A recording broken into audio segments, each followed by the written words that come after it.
So, hello everyone, and welcome to our session on careers in health that support babies, children, young people, and their families. My name's Jess, and I'll be your host today. So, if we can move on to the next slide, please.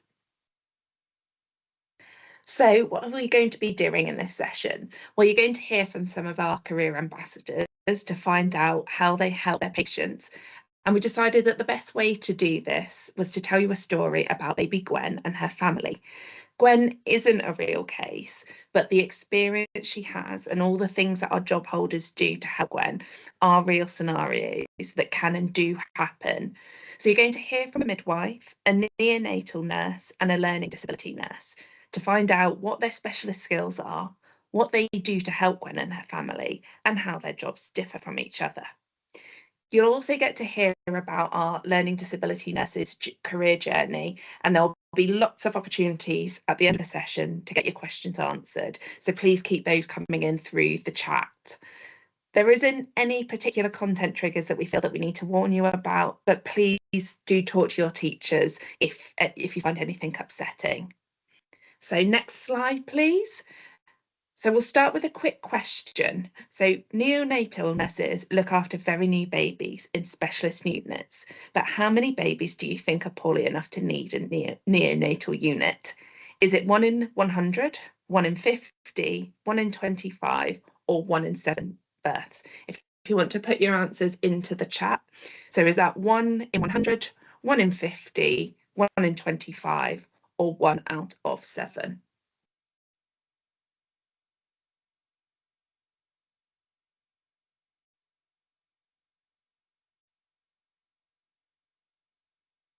Let's see what's coming in.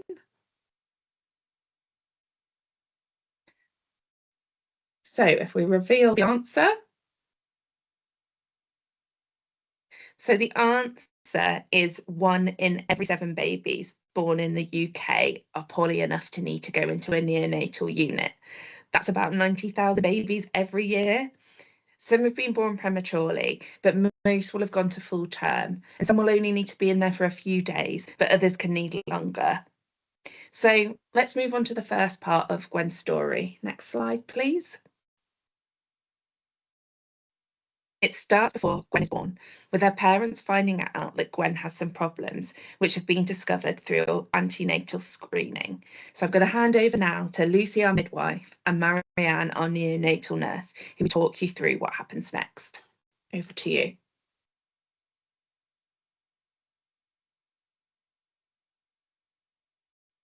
Hello, my name's Lucy and I work as a senior midwife on labour ward. I'll be caring for a woman called Sarah when she goes into labour, but before that, Sarah has just found out that she's pregnant with baby Gwen and is only around 8 weeks pregnant. There are many different roles within midwifery and Sarah will meet a few of them during her pregnancy. When Sarah first finds out she's pregnant, she arranges an appointment with a community midwife, who is usually based within a GP surgery, and books to have her baby at her local hospital. As part of the booking process, we ask lots of questions, conduct robust risk assessments, and develop a plan of care for Sarah, which is woman-centred and appropriate. Sarah, like all women at the beginning of pregnancy, is offered some screening to try and determine whether her baby may or may not be born with additional needs. We screen for 3 conditions in early pregnancy, one of which is Down syndrome. Sarah accepts the screening, and this is performed when she attends for her first scan at around 12 weeks pregnant. She has an extra blood test, and a measurement is taken from the back of the baby's neck, which determines a risk to how likely it is that her baby will have Down syndrome. Sarah's result is categorised as high risk, and therefore she's cared for by specialist screening midwives during this time and is offered diagnostic testing. Sarah consents to the diagnostic testing, and it is confirmed that her baby has got Down syndrome. This comes as a shock to Sarah, and she's naturally worried for what this might mean for her and her baby. The screening midwives provide lots of support at this time and discuss Sarah's options. Sarah is also signposted to counselling services that help her come to terms with her news, and she makes the decision to continue with her pregnancy. The majority of her care during pregnancy is still with her community midwife that she saw first. But because of the diagnosis of Down syndrome, she has input from doctors at the hospital who monitor lots of things like the growth of her baby.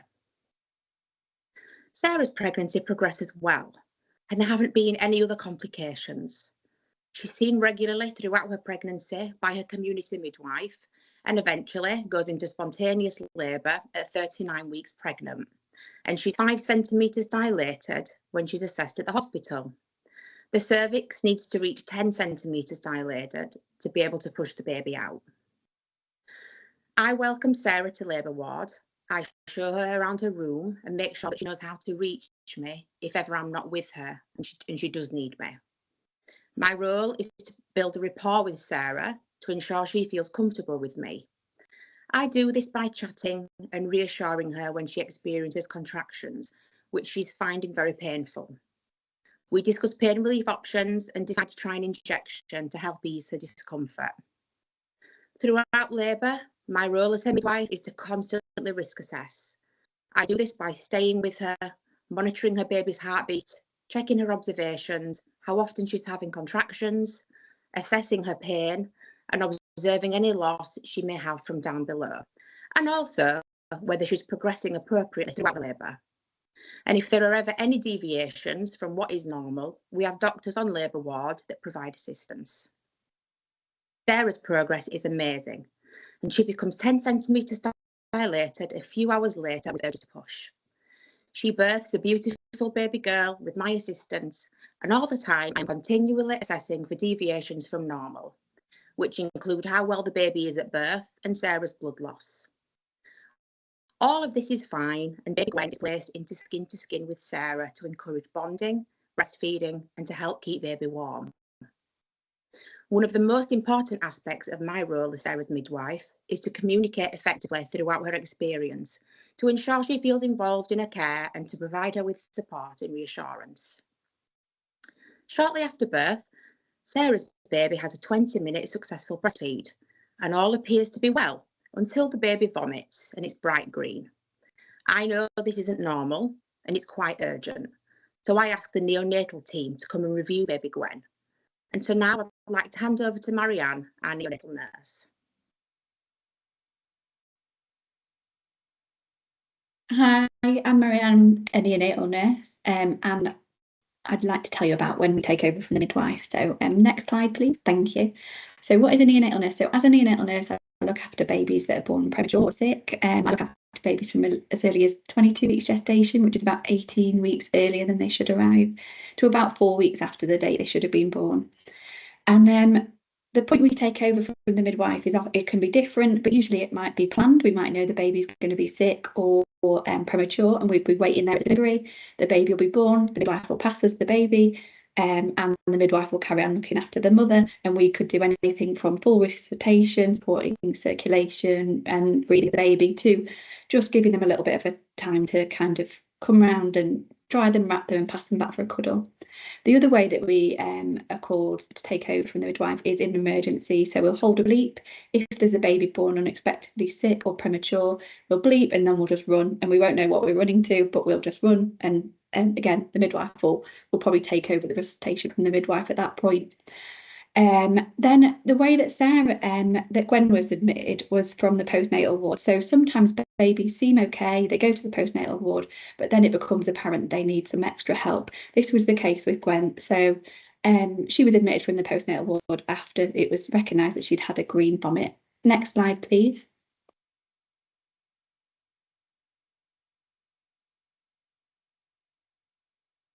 Thank you. So as we discussed, Gwen had been diagnosed with Down syndrome, also known as trisomy 21 or T21, and this is basically a genetic condition where you get an extra copy or partial copy of chromosome 21.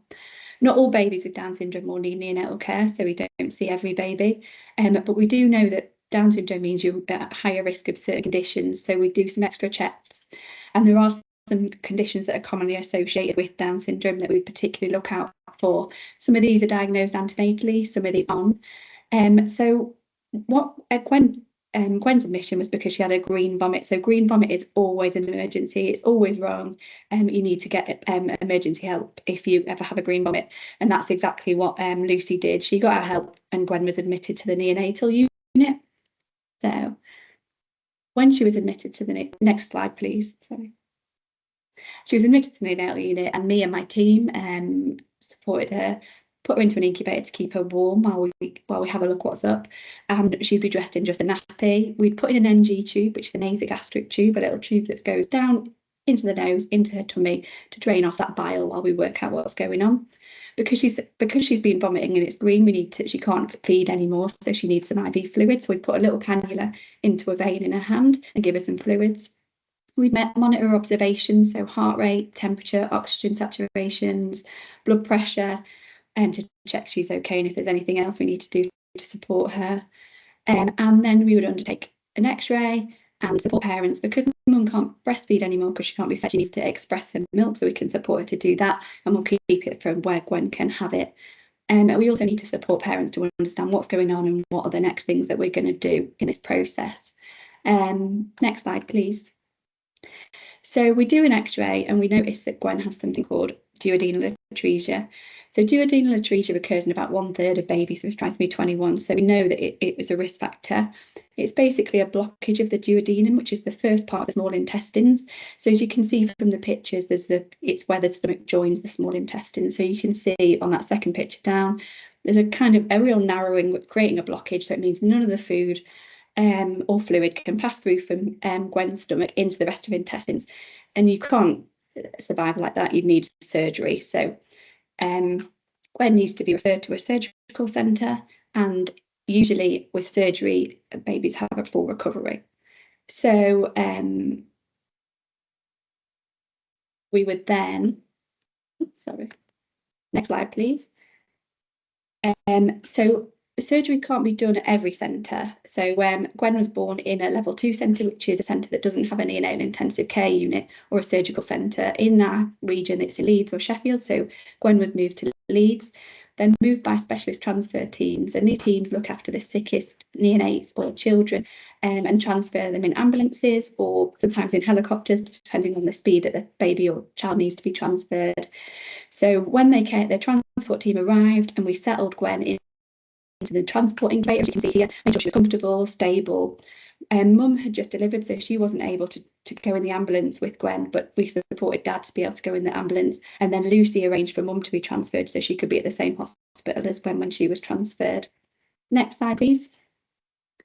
So we transferred Gwen to the specialist surgical centre and prepped her for surgery. So we supported her and they transferred her down to the operating theatre. And we also supported parents to go down with Gwen to be taken to theatre, and it's a really difficult time for parents because they're obviously really worried. So that's quite a difficult thing in neonatal nursing, is to support parents and families through these difficult times. So when Gwen came back from theatre, we support her with things like pain management and ongoing care. So next slide, please.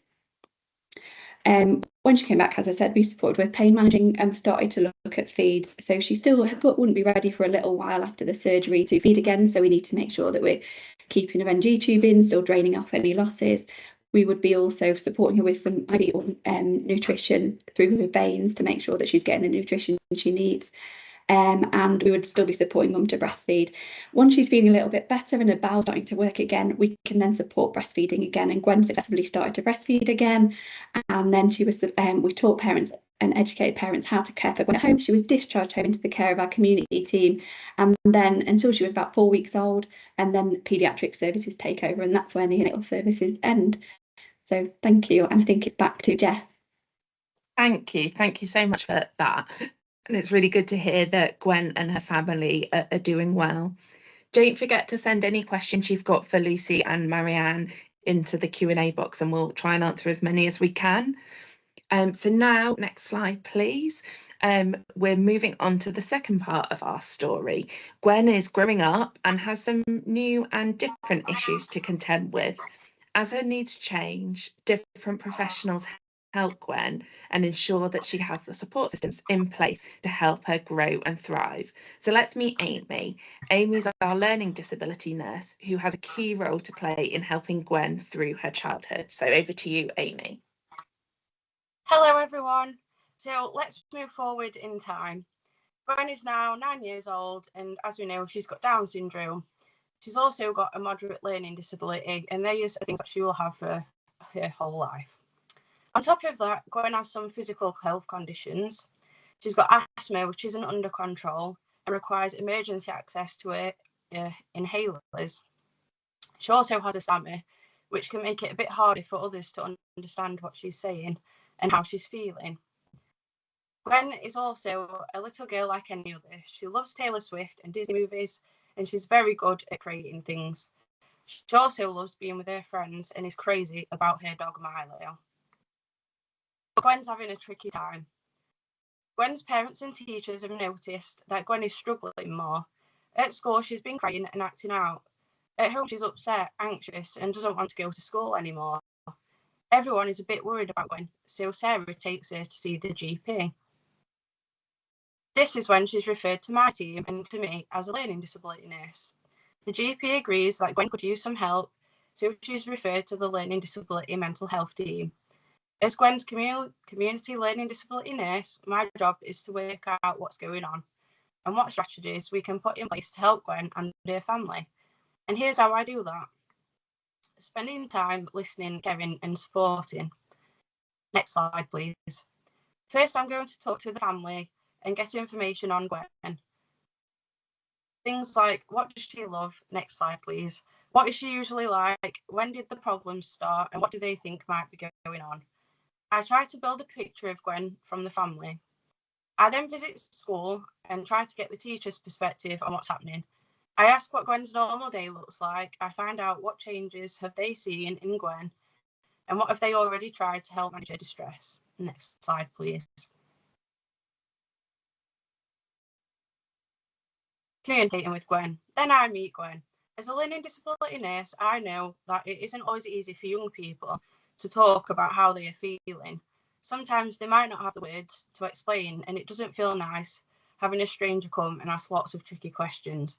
So I take along a bracelet kit, and whilst I sit with Gwen, I help her to feel more comfortable and relaxed. I use Makaton to introduce myself. Hello, my name's Amy, and I'm a nurse. I'm a communication expert, and at the end of the session, I've got a lot clearer idea about what is bothering Gwen. Next slide, please. Learning disability nurses are kind detectives. We talk about lots of random things, which Taylor Swift song is her favourite, who her favourite judges on Britain's Got Talent, but we also talk about how she's feeling, her asthma, and what has been happening at home and school. It takes a bit of time, but gently asking the right questions, I learned that every break time Gwen has to go to the school nurse for her asthma. She then misses playtime, and this is making her sad and lonely. When Gwen feels like this, she thinks no one likes her. Then she doesn't want to do the things that she enjoys, and this is why she's been getting upset and angry. This fits really well with the things her parents and teacher have told me, so I think I've got to the bottom of the problem. Next slide, please.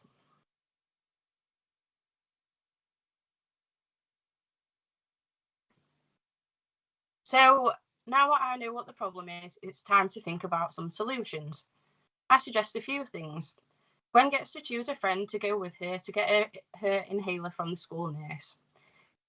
They can leave class a minute or two early, so Gwen misses less of her break. I put them in touch with the Down Syndrome Association, where Gwen can make lots of new friends. I check back in a few weeks later. All the suggestions have been put into action, and everything seems to have settled down. So I don't see Gwen again until she's referred back to us 7 years later. Next slide, please. Gwen is now 16. After primary school, she moved to a specialist secondary school for children with additional educational needs and was doing well, but recently she's been feeling very anxious. In the last 6 months, she has had some serious asthma attacks. One was so bad, she had to have an ambulance take her to hospital. She started to get worried about having another asthma attack. and gets very panicky about going to hospital, even for a routine visit. Next slide, please.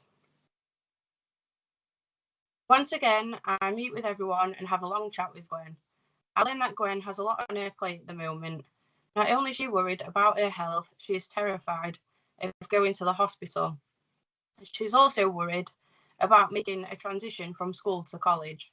She's excited to go because she can't wait to study animal care. But she is also very worried about the change, the new staff, and if she will panic or have asthma attacks while she's there. Gwen's parents tell me that she really needs to go for her regular asthma checkups, but she says she won't go. Sorry, bear with me a sec. I just need a drink of water.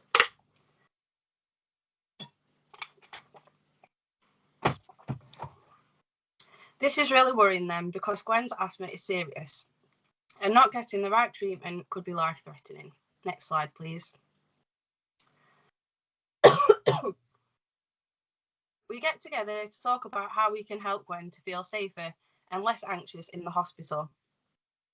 I find out what works well for her when she goes to the hospital and what the staff can do to help her feel better. We write all this down in her hospital passport that goes with her on every visit. At a glance, the staff can see how to make Gwen feel better if she's feeling anxious. Things like being able to look at a photo of her dog Milo or using her iPad, which are all things that make her feel calmer and take her mind off of being in hospital. And these are easy things for staff to do. They just need to know that these things work for Gwen, and she would really struggle to explain that herself, especially if she is panicking. Next slide, please.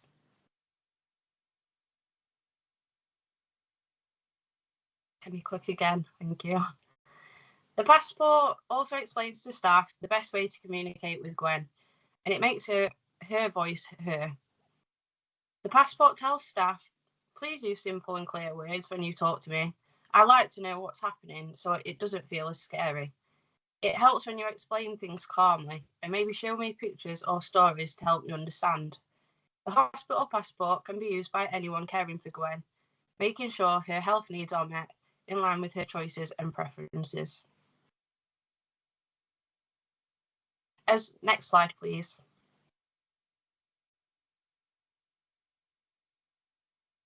As well as the hospital passport, I also arranged some visits to the asthma clinic to help her get used to being there and to meet the staff. We worked together to write a plan to support her transition to college. I put together a support plan with strategies that work for Gwen to help her feel calm, and we practiced those together. Slow breathing is a good one for Gwen, but singing along to Taylor Swift seems to work even better. A few weeks later, I do a final home visit. Gwen is so much happier and her asthma is under control. Without my help, Gwen's health, both her physical and mental health, would be a lot worse. And this is a great example of the sort of work that learning disability nurses do. So that's the end of Gwen's story. Now I'll hand you back to Jess. Thanks, Amy. And clearly you've made a real difference to Gwen's life and her happiness, and also helped her and her family when they've needed it. So now we're going to move on to listen to a short video about studying to become a nurse or a midwife.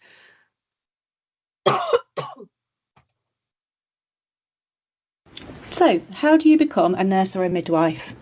They are all graduate professions, which means you need to go to university to complete a degree. First, you'll need to decide which of these courses is right for you.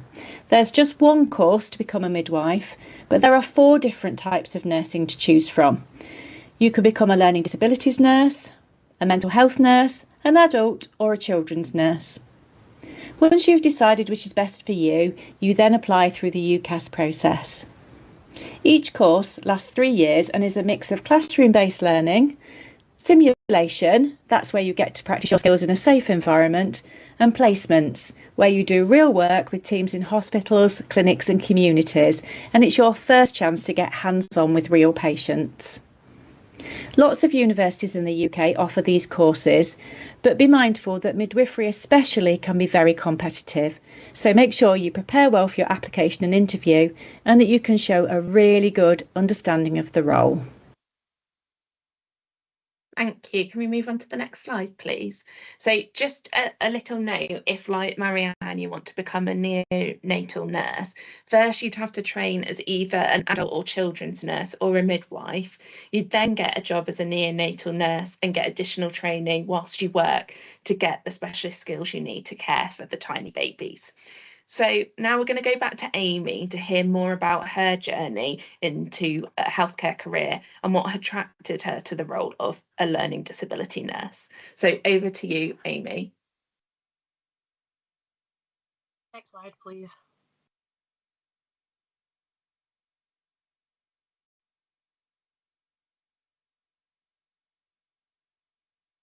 Next slide, please. Thank you. When I was in school, I couldn't wait to leave and start something new. Sitting in a classroom all day just wasn't for me. I wanted to be out in the real world, making a difference. One thing I always knew was that I loved helping and supporting others. That's why I chose to study a BTEC in health and social care at college. It wasn't just about learning from books. I got to do hands-on placements that gave me real experience in the field. I have ADHD, so I know how important it is to find a career that keeps me engaged and plays to my strengths. During college, I worked with older adults with dementia, supported children in a specialist school, helped people with learning disabilities in a care home, and volunteered at a homeless drop-in centre. These experiences didn't just confirm that I was on the right path, they even made me even more passionate about what I wanted to do. I even continued volunteering after my placements ended to show my commitment when applying to university. That's when I found the perfect degree, a combined course in learning disability nursing and social work. This meant I could qualify for 2 careers at once, giving me more opportunities to support people in different ways. I applied to 5 universities and got 4 offers. After visiting different cities, I decided to stay at home in Sheffield to save money while still making the most of student life. I made friends with people in halls, joined in with social events, and had an amazing experience. Since qualifying 9 years ago, I've worked in lots of different areas. I started as a children and family social worker before moving into child and adolescent mental health services. I've worked in hospitals, in the community, supporting children, young people, and families. Every role has taught me something new, and it's made me even more determined to make a difference. Being a learning disability nurse has opened so many doors for me. People with learning disabilities and/or autism need support across most health and social care services, so my skills are always valued. No 2 days are ever the same, and I get to work directly with people, making sure they get the care and support they need. If you're someone who loves working with others and wants a career that's both rewarding and full of opportunities, this could be the perfect plan for you.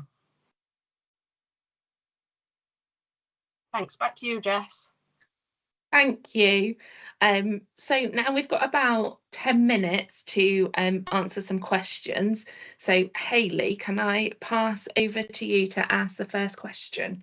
You can indeed, and there's still time if you want to get any more questions in the chat. So Lucy, question for you. What kind of work experiences helped you get into midwifery training? So I decided that I wanted to be a midwife after I'd had my own babies, and therefore my experience is different to obviously some other people that are applying to go to university for midwifery.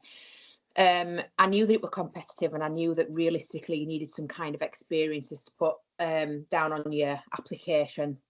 I applied to the hospital that I currently work at to be a volunteer.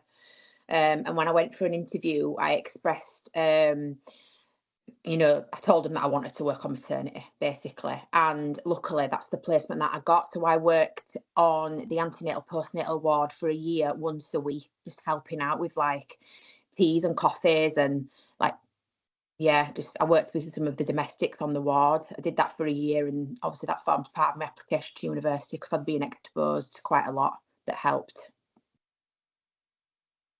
Thank you. Marianne, I've got one for you. What's the toughest part of your job and what's the best bits?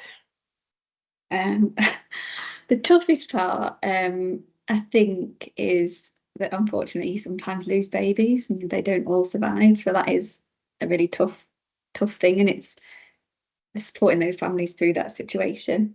So that's really hard. And the best bit, I think, is seeing those families go home, seeing some families go home together, seeing babies get better, and seeing babies that were really sick actually just bounce back. And I think the best bit about children's or neonatal nursing is that once a baby's well, they're well. There's no like laying in bed feeling sorry for yourself for a few days. It's always like they're just kind of get they bounce back quite quickly, but they get quite sick quite quickly. So it's quite yeah. So I think that's probably the best bit.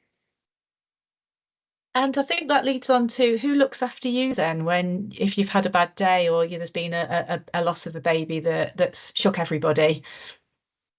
Well, there's a few things. So we in nursing in general, there's something called professional nurse advocates. I'm trained as a professional nurse advocate, so we sort of support our own teams as well as having psychology support within the units. But I think it's there's not enough kind of psychology support, or not enough people realise that there's different allied health professional routes into neonates as well. So we need like psychologists, dietitians, things like that. So I think it would be psychologists, but there's yeah, that's who usually it is, with psychology support on the unit, and obviously support through your trust as well.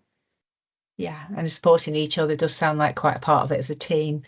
Thank you. I've got another one, Lucy, for you. It's in two parts. How do you deal with high-risk pregnancies? And what questions might I be asked for a university midwifery degree interview? Quite different questions. Which one do you want first? How do you deal with high-risk pregnancies? So every woman, when she books in pregnancy, is risk assessed, and some women are technically a low risk pregnancy. Other women, as soon as they book at 8-9 weeks pregnant, they would be on a high risk pathway, which means that they are shared care is a pretty common term. And by shared care, what I mean is that they see the midwife throughout the pregnancy, but they also have input from obstetricians. An obstetrician is a doctor that's specialised in pregnant women. So they would see the obstetrician and they would see the midwife. So it's a multidisciplinary team that look after that woman when she's high risk. And there's lots of reasons, too many to talk about, why a woman would be deemed as high risk. And it just essentially means that she'll have a personalised plan of care for a pregnancy, which will involve how often she sees the doctors, how often she sees the midwives, whether she has growth scans. There's lots of different reasons, like I say, why you can be high risk. So I hope that answers that question. I think so. And the second one is, what might I be asked for a university midwifery degree interview? So you're asked basic questions, really, things like, why do you want to be a midwife? What's interested you to the career? What experience have you got, if any? But what I will say is you don't have to have seen a baby being born or had experience with pregnant women to fit the bill, because the vast majority of people that are applying to university have just left college and they don't have that life experience. There's lots of transferable skills into midwifery. So if you've got a part-time job that involves speaking to people, building rapport, any kind of customer service roles, if you think outside of the box, there are lots of transferable skills that you can use that are relevant to looking after women when they're pregnant. One of the main things that I will say, and is important to get across, is that being a midwife isn't really about delivering babies. Obviously we do that and it's a fabulous part of our job, but the main part of our role is about being with women and empowering women. So there must be a passion for that there. Yeah, that's understood. And I think one of the things we were hoping to get across in the session today is that a neonatal nurse spends more time with a baby than a midwife ever does, because the midwife is focusing on mum and everything that happens before, during and immediately after the birth. So really great answer. Thank you. Amy, can I bring you in? I know you've talked a lot about Gwen, and we've had a lot of your input about how you've supported Gwen as just one of your clients. How many clients do you support at any one time? So it can vary really, depending on which setting you work in. So on an inpatient ward, you might have maybe up to 10 young people, whereas in the community, you can probably have around 8 to 15 young people allocated to you at any one given time. And you also mentioned that having ADHD, you found a job that plays to your strengths. Can you explain how your ADHD is an advantage to you and your clients in the work that you do? So I think it's really nice being a learning disability nurse because it means I get to be creative and think outside the box. So sometimes when I meet young people, it's about getting to know them and finding ways of doing that are fun and engaging. So when we can get to know people, that means that we can help them more. And it also means that the job's never boring because there's always something to learn about people. Thanks very much. And that's the end of our questions. Back to you, Jess. Thank you. And can we move on to the next slide? So we are nearly at the end of today's session, but we thought before we go, it would be really helpful to talk to you about money, as we know this can have a huge impact on your decisions. So as we said, to become a nurse or midwife, you have to study at university, which means paying course fees. There are loans that can help you with this, but because they're loans, you will have to pay those back once you're earning enough. But if you choose to study nursing or midwifery, you do get some extra help with costs. So this is worth between £5,000 and £6,000 per year, depending on which course you choose. And there are also some extra hardship funds for some people. And you also get help with costs towards your placements. And this is a unique offer to health-related courses. You won't get this financial help if you choose media or geography, or in my case, classics. And it's not a loan, so you don't have to pay it back. So next slide, please. So we understand it can be difficult to decide if you can afford to invest in going to university and completing a degree. So we thought we'd share this information with you. So graduates earn on average £11,500 more every year than people who don't go to university, which calculates to about £500,000 over your working life. So it's potentially a good investment in your future. If you're still struggling to decide, perhaps think about staying at home and studying at a university close by. You've heard from Amy, that's what she did, and it didn't stop her participating in University Live, but it can really help bring the cost down as you don't have to pay for student accommodation. So next slide. So that's the end of our session.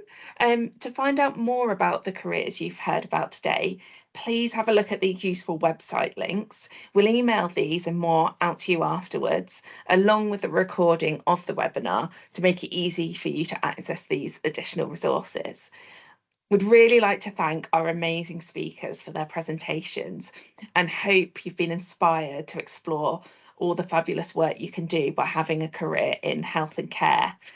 All that's left to say is have a great rest of your day and thank you for joining us.